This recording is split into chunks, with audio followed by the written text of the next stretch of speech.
Don't worry about this bottom end bleeding. Your thumb should cover that. And just separate apart. Now I'm just keeping this whole big packet in my hand as one. And pull back till you can see all the aces. And just hold it in a biddle grip, just like that. And it gives them a flash of you having all the aces. Now at this point, I will say a lot of people would call me a cheat for this. And as I've done that, I'm just giving it a squeeze, making sure that tape re-sticks and hides. So give it a squeeze and put it down. Let's say a lot of people would say I'm a cheat. And I'll look at someone and just wait. I will wait till it gets uncomfortable, as I did with you. Just stand there like, yeah. And if they don't do it, they say, someone will call me a cheat, and they'll play along for the stupid gag of it. Then at that point again, I'll say, well, if someone says that, I'll of course say, no, you guys are the cheat. In fact, I just have my one good card and the other bad ones, and I'll drop the good card first, and then drop the 3 bad ones on top, again, just covering it, just in case. And I'll draw attention to the ace being back in their hands. And that is called, would you like fries with that? Just because the whole McDonald's aces thing. Any questions? Originally written up somewhere where we can find it? This one is, where did I put this? If you want a more in-depth look, no, this is on Little Things Volume 1. Okay, cool. I believe, which you can get at Penguin as well. Right on. So again, just stick that on the list. Any more questions from anyone? No, not really. They were just wondering more specifics about the gaff. So if they want to get the gaff, they can find one from you, or they can. I know that they're, like you mentioned, they're in a lot of the gaff decks. One of the gaff decks I know it's in is Daniel Garcia and Wayne Houchen's sure. gaff deck. I know one's in there. I know that because it was the one I was using before I had to make one up myself. Gotcha. And the one I made up myself, again, is just a sticker. No one gets a chance to look at it enough to figure out there's something wrong. Right on. Right, what am I going for now? Oh, I need a jacket for this one. Where did I put my jacket? Give me 2 seconds. In fact, here, do me a favour. You come here. Stand there for them. And you're going to sing, all right? Just give me 2 minutes. Might I recommend... Come here. I called it lovely bunch of coconuts. You know it? Yeah, go for it. I've got the lovely bunch of coconuts. Diddly. They are standing in a row. Big ones, small ones. Some as big as your head.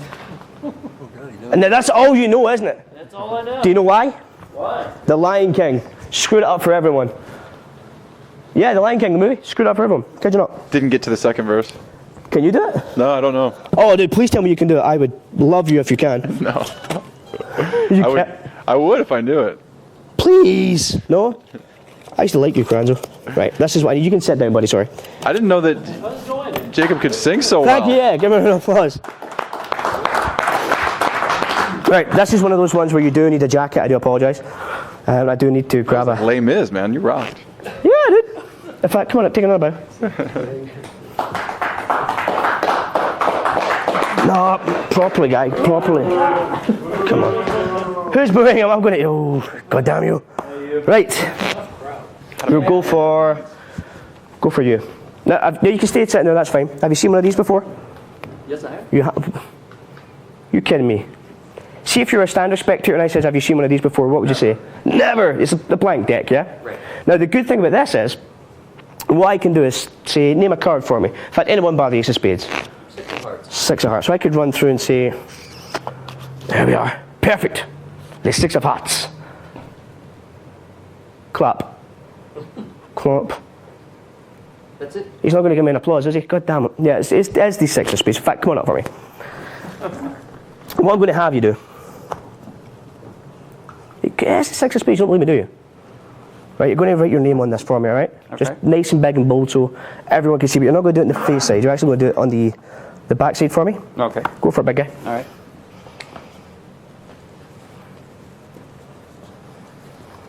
Alright. Draw a picture of a tree. Love that, don't you? You happy with that? Not the tree. Oh well. Your name will do. Awesome. Right, so what's going to happen is this. Now, you named that freely, yeah? Right. Watch. Done. Yeah, it's done. If you look on the inside, there should be only one card, which is the 6 of hearts. Nice. And again, at that point, you can inspect everything. Ha. It's crazy, isn't it? Happy receipt for us, bud. That's perfect. Thank you. Right. In a studio setting, you have a lot of time to cheat with this. There's a deck switch involved. You have a lot of time. Now, if you're in a studio setting, I will have the standard blank deck. This is just a full blank face deck. Again, you can pick these up at penguinmagic.com. Can you see my soul coming out here? I'm joking. So this goes in your right hand side pocket. The box can stay there, and the other cards are in my left hand side pocket. Awesome. Now, in here it's a standard deck except for 2 blank faced cards that go on top, or the face of the deck I should say. And this can be any card, so we'll use this for the explanation as well. Now, if you're going to perform this in a studio, I will just have the pen there. And as all attention goes to them, I'll explain this in a second, actually it'll make more sense. The main thing you have to do is a reverse fan, you call it. Over here it's reverse fan. The person I learned this from called it an inverted fan. A what? Inverted fan. Oh, inverted fan. Now, the handy thing for me is I'm ambidextrous to the cards usually, but I will usually use my right hand. Now, if I do a standard fan with my right hand, it is basically blank. Now, the reason this is happening is because you have 2 blank cards here that help the illusion, but every other pip is hidden with this top corner, or this one here, sorry, of the other card. So if you spread too far, you will see there is cards there. But if you put even 1 blank face, in our case we use 2 for a subtlety later on, it'll hide that. And for me, it's just a natural way to fan. So I'll come up and say, have you seen one of these before? For standard spectators, they will say no. I'll say it's just cards before the faces are printed. And that allows me to do this one fun thing. If it's a magician, they'll say yeah. And you can say, shut up, don't make me hit you. Then just throw cards at them, it's fun. But you state that it's going to allow you to do something kind of fun.